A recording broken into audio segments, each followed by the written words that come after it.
Now, looking at this, we see a few things we need to fix.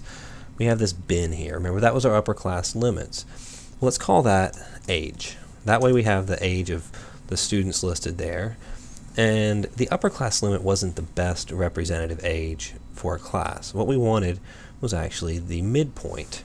So what I'm going to do is calculate my midpoint. And remember, it's the average of this lower class limit and this upper class limit. So the formula I'm going to use is going to equal, well, in the numerator, I need the lower class limit. Well, that's in C2, so C2 plus the upper class limit in D2. Both of those added together, divided by 2 to get the average.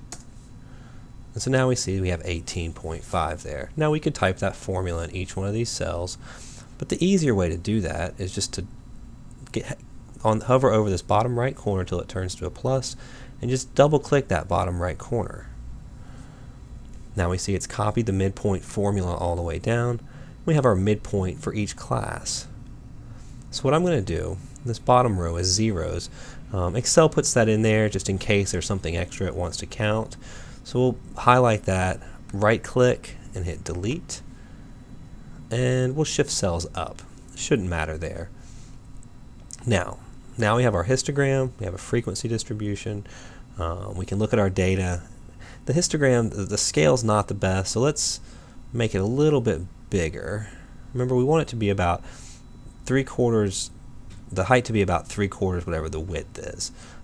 So that looks about right there. Now, we have gaps in between these bars. When we're looking at histograms, it's better if we don't have those. So I'm going to right click on these and hit Format Data Series and take this gap width down to 0. And when I hit close, you see we've got the graph here. Now, histogram, that's a name for it, but we want to give it a title, so let's call this Ages of Roane State Students.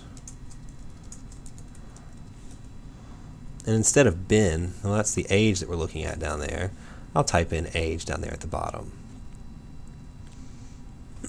So now we have a histogram, we have a frequency distribution, and it's a little bit cleaner than what we started with there.